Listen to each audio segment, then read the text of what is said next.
भक्तों, ओम नमः शिवाय, श्री शिवाय नमस्तुभ्यम, जय श्री महाकाल। जी हाँ भक्तों, आप सबको भी पता है कि नवरात्रि का पावन अवसर चल रहा है, चैत्र नवरात्रि, जो कि हिंदू धर्म का और सनातन धर्म का बहुत ही बड़ा त्यौहार माना जाता है। पूज्य गुरुदेव कहते हैं कि जितनी महत्वता महाशिवरात्रि की होती है, जितनी महत्वता प्रदोष के व्रत की होती है, उतनी ही ज़्यादा महत्वता जो हिंदू धर्म में है, सनातन धर्म में है, किसकी मानी जाती है? नवरात्रि की मानी जाती है।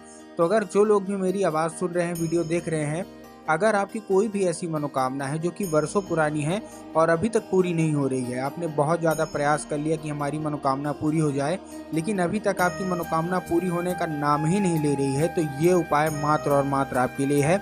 बस आपको वीडियो पूरा देखना है। अगर आपने आज का ये वीडियो पूरा देख लिया, सोच लिया, समझ लिया, तो 100% है कि आपकी सारी की सारी मनोकामना पूरी होने वाली है। आज मैं आपको 13 अप्रैल को पंचमी का, देखिए मैं पर्व बताने वाला हूँ, पंचमी का उपाय। देखिए, अगर सबसे पहले बात की जाए तो नवरात्रि के जो 9 दिन होते हैं ना, वो सब खास होते हैं, किसी में कोई कमी नहीं है। लेकिन आपको भी पता है कि जो 9 दिन का व्रत नहीं रह पाते या 9 दिन उपाय नहीं कर पाते, वो पहले दिन मतलब जो होता है बैठकी का दिन होता है, फिर पंचमी और फिर अष्टमी, ये दिन अवश्य रूप से व्रत रहते हैं, ये दिन अवश्य रूप से उपाय करते हैं। तो आखिर ऐसा कौन सा उपाय करना है जिसके कारण आपकी सारी की सारी मनोकामना पंचमी के महाअवसर पे पूरी हो जाएगी, तो आज मैं आपको बताने वाला हूँ। देखिए, पूज्य गुरुदेव की जो कथा होती है, जैसा कि आपको पता है कि पूज्य गुरुदेव की जो कथा होती है उसमें लाखों की भीड़ आती है, ठीक। और लाखों की जब भीड़ आती है तो क्या करते हैं वो लोग? पत्र के द्वारा अपनी मनोकामना गुरुदेव तक पहुंचाते हैं, आप सबको पता है। तो जब पिछले साल की बात है, जब चैत्र नवरात्रि आने वाली थी, ठीक, उसके पहले गुरुदेव की कथा हो रही थी, तो बहुत सारे जितने भी लोग थे और जितने भी भक्त थे, वो पत्र के द्वारा अपनी मनोकामना गुरुदेव तक पहुंचाए। जब गुरुदेव ने पत्र पढ़ा तो उसमें बहुत सारे अलग अलग लोगों की मनोकामना थी। किसी की रोग मुक्ति की मनोकामना थी, किसी की कर्जा मुक्ति की मनोकामना थी, किसी की धन प्राप्ति की भी मनोकामना थी। मतलब सबकी अलग अलग तरह की मनोकामना थी और सब यही गुरुदेव से पूछ रहे थे कि गुरुदेव, हमारी मनोकामना पूरी नहीं हो रही है, कृपया करके कोई ऐसा उपाय बता दें ताकि हमारी सारी की सारी मनोकामना बाबा भोलेनाथ अवश्य रूप से पूरी कर दें और माता रानी भी कर दें। तब गुरुदेव ने बताया था कि जो चैत्र नवरात्रि है उसमें ये उपाय कर लेना, और अगर चैत्र नवरात्रि में और किसी दिन नहीं कर पाते तो नहीं कर पाते, ठीक है, लेकिन पंचमी के दिन अवश्य रूप से उपाय कर लेना। तुम्हारी जो कोई भी इच्छा है, मनोकामना है, सारी की सारी महादेव और माता रानी अवश्य रूप से पूरी करेंगे ही करेंगी।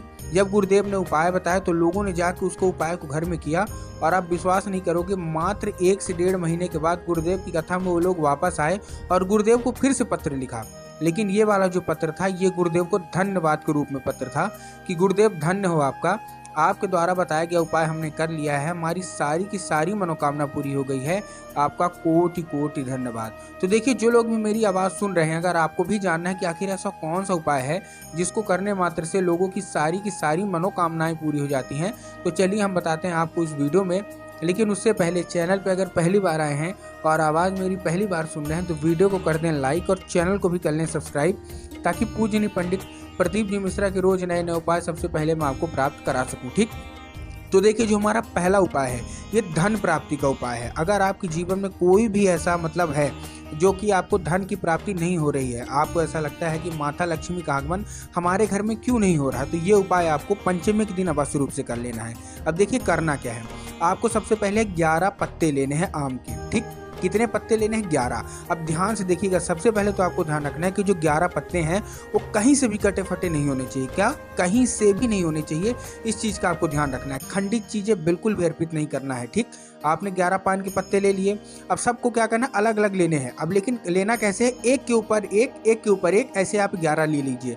मतलब अलग अलग वैसे नहीं लेना, एक के ऊपर एक कर लेना। मतलब आपको टेरी भी नहीं लेना। बहुत सारे लोग क्या है, टेरी ले लेते हैं कि 11 पत्ते तो है इसमें, नहीं, आपको एक एक करके तोड़ना है और एक एक के ऊपर आपको 11 जो पत्ते हैं वो ले लेना है, ठीक। ले लिया। अब क्या होगा? देखिए, 2 चीज़ होगी, एक तरफ डंडी वाला भाग होगा और एक तरफ पत्ते वाला भाग होगा। सबसे पहले क्या करना है, जैसे ही आप हाथ में एक एक करके उस पत्ते को 11 पत्ते को ले लेंगे, तो आपको क्या करना है, कच्चे सूत में उसको बांध लेना है, ठीक।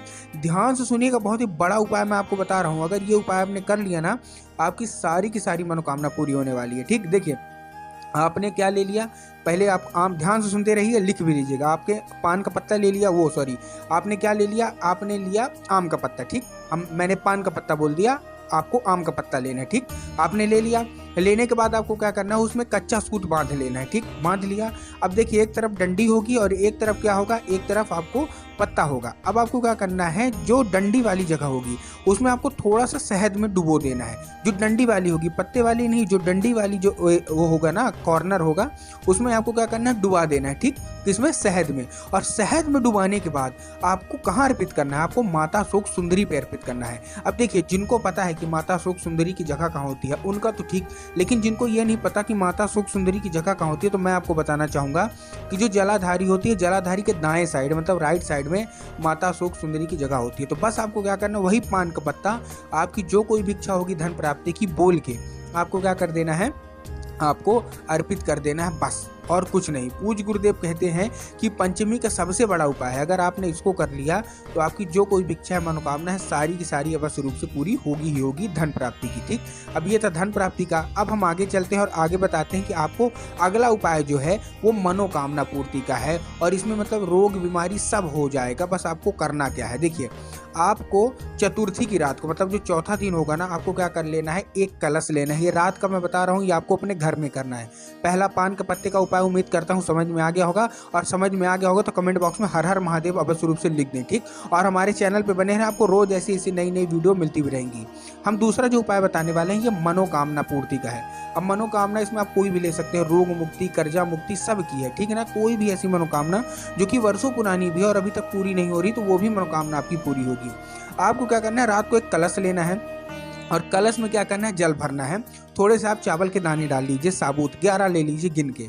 उसके साथ साथ आपको क्या करना है, एक बेल पत्र, ठीक ध्यान से सुनिएगा, आपको क्या लेना है, एक बेल पत्र डाल देना है उसी लोटे में। अब देखिए अगर बेल पत्र, बहुत सारे लोग क्या करते हैं ना, वो एक पत्ती को ही बेल पत्र मानते हैं, जो कि पूर्णतः गलत है। एक पत्ती को कोई भी बेल पत्र नहीं माना जाता, 3 पत्ती मिलके जो बेल पत्र बनती है ना, उसी को असली बेल पत्र माना जाता है। ठीक, तो आपने क्या किया, आपने बेल पत्र ले लिया। अब बेल पत्र रात को ही किसका, माता अशोक सुंदरी का और माता सरस्वती का, दुर्गा माता का, जिसका भी आपको स्मरण करना है, कोशिश ये करिएगा कि माँ दुर्गा का आप स्मरण करके वो कलश उनके स्थान पे रख दीजिए, एक बेल पत्र डाल दीजिए। ठीक, आप सो जाइए। अगले दिन पंचमी को आपको क्या करना है, वो उठाना है और सीधे जाना कहाँ है, नीम के पेड़ के नीचे।